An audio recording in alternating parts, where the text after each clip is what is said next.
Comment allez-vous les amis? J'espère que vous allez bien, moi ça va pas là, non ça va pas. J'avais fait une vidéo sur Koh-Lanta épisode 2, ma réaction parce que je l'ai vu en direct avec vous, je prenais les meilleurs moments, je l'ai mis sur YouTube, ça me bloque. C'est pour ça que lundi il n'y a pas eu de vidéo d'ailleurs, ça me dégoûte, ça me fait chier. Bref, c'est pas grave les amis, on se rattrape, du coup je suis en train de tourner au plus vite une vidéo, etc. Je suis en train de la tourner au plus vite. Je vais vous dire ce qui va et ce qui va pas sur le prochain épisode de Koh-Lanta. Bah oui, l'épisode 2 de Koh-Lanta. Juste avant, on n'oublie pas de s'abonner, même si cette vidéo normalement devait faire partie de lundi 20h comme d'habitude, et vendredi 20h une nouvelle vidéo. Donc pour me soutenir, on n'hésite pas à s'abonner à mon compte Insta, et voilà quoi, t'as capté.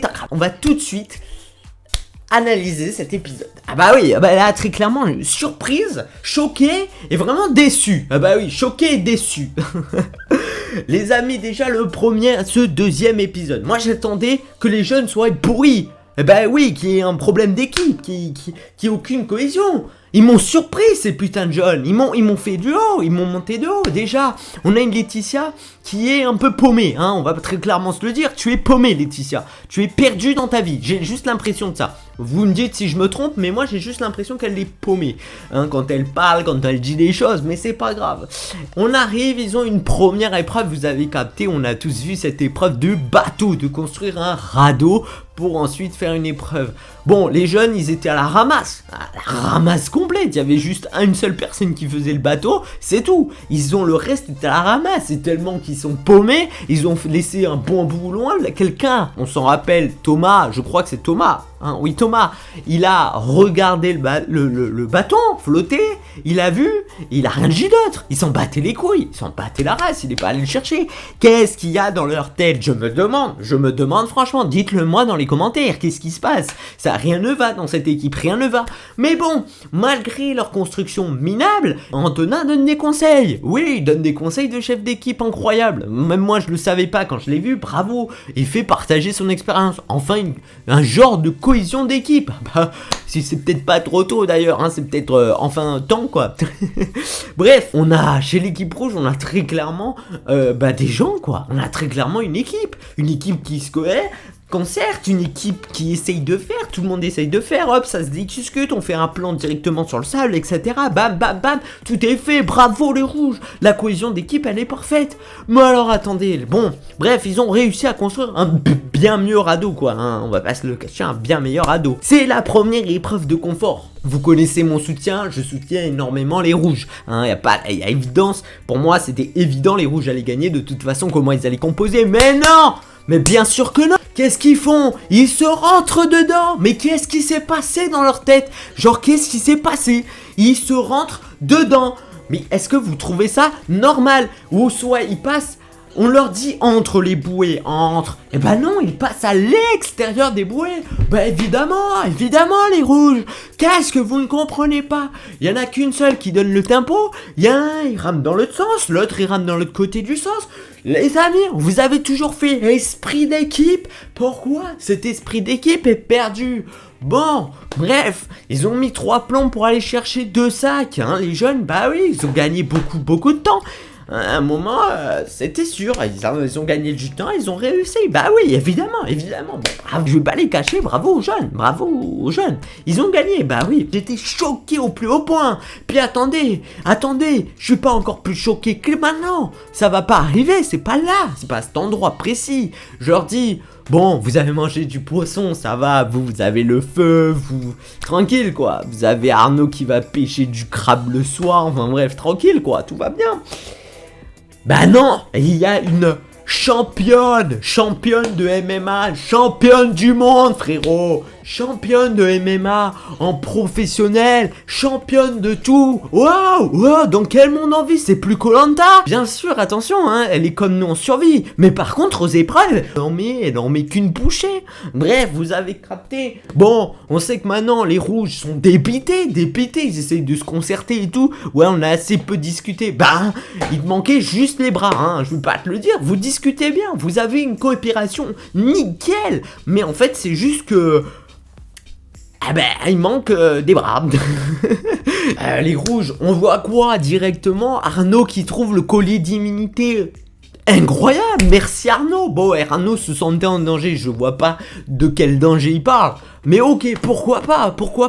L'épreuve d'immunité arrive. Eh ben, qu'est-ce que c'est cette épreuve? Expliquez-la nous. Des explications de 5 minutes, en fait, ils doivent juste faire un puzzle qu'ils ont jamais vu. C'est que de l'écoute, hein, que de l'écoute. Bon, un peu de force, parce qu'au début, il faut exprimer les rondins. Bon, quand tu vois qu'en fait, les équipes étaient au coude à coude, ça n'a servi strictement à rien. C'était à qui gueulait le plus fort et qui faisait le mieux, qui écoutait le mieux pour faire un puzzle. Ah bah ouais, bon. Au début, j'ai dit, c'est bon, les rouges vont gagner, encore une fois. Ah bah oui, ils ont une meilleure stratégie, ils ont des meilleures techniques. Enfin, c'est pas qu'ils ont une meilleure stratégie ou une meilleure technique, c'est qu'ils sont juste plus coopératifs ensemble. Oh, je sais pas ce qui s'est passé dans la tête des jeunes. Ils ont encore gagné l'épreuve. Bah bien joué à eux, bien joué. Je suis juste dégoûté. Évidemment, je suis dégoûté. Qu'est-ce qui s'est passé pour les rouges? Je n'en sais rien. Ça me fait un peu chier. Les rouges qui ont perdu. Alors là, je me suis pris la tête, j'ai fait bah non, je croyais que t'allais me faire le record du nombre d'épreuves gagnées d'affilée. Les rouges rentrent dans leur base, rentrent dans leur camp. C'est le moment qu'il y a les conseils. En plus, on sait tous que Koh-Lanta et les armes secrètes, ça fout un bordel monstre du conseil. Qu'est-ce qu'on trouve? On trouve, il y a une Magali, c'est ça Magali? Ouais, je crois qu'elle s'appelle Magali. Évidemment, elle trouve une arme secrète parce qu'elle se sentait en danger. Candice, la survivaliste, elle se disait pas trop en danger, mais elle se sent quand même en danger. Mais elle ne veut pas utiliser son arme secrète aussi qu'elle avait gagnée, première épreuve, qu'on s'en souvient du premier épisode. Le conseil arrive. Denis demande qui a une arme secrète. Magali lève la main. Bah bien évidemment, Magali lève la main. Comment ça se fait? Qu'est-ce qui s'est passé? Tout le monde avait prévu de voter Magali, hein, sauf quelques-unes. Mais là, c'était du nexté, Magali. Bon, déjà qu'ils avaient pas assez de gros bras. Magali n'était pas vraiment un choix stratégique, évidemment. Pour moi, elle n'était pas du tout stratégique. Elle voulait défier Candice. Mais Candice lui a fait une nid.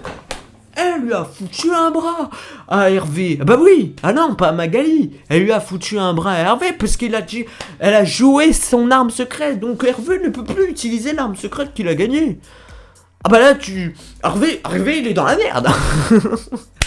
Hervé, là, il s'est senti un peu trahi. On va le voir au 3e épisode. J'ai très hâte de savoir sa réaction. Qu'est-ce qu'elle va dire, Candice? Bah, qu'est-ce qu'elle va dire? Gali va choisir qui? Eh ben, elle choisit Marie. Bah, merde. Du coup, ils doivent remplir un duel en tenant en équilibre 2 écrous, là, des écrous que moi, j'aurais fait tomber au bout de 30 secondes, tu vois. Et c'est qui perd? C'est Marie. Donc, tu as une voix contre toi. Et Magali a une immunité au conseil. Donc 2 immunités. Donc ça veut dire qu'on ne peut ni voter pour Candice et on ne peut ni voter pour Magali. Wouh! Du coup, c'est Marie qui est dégagée. Qui a vu venir? Mais là, j'étais choqué durant le conseil. Bah évidemment, qui n'est pas choqué durant ce conseil? Genre, j'ai pas compris. Le conseil, il est bac plus 30 là. Le conseil, ça sert à rien de faire des stratégies. On est d'accord. Là, il pète tout. Ça éclate tout. Si tous les conseils c'est comme ça, on va se régaler. Merci d'avoir ajouté ça. Ça pète tout. On n'y comprend rien aux règles. Voilà, c'était un petit peu le débrief, un petit peu la réaction que j'avais.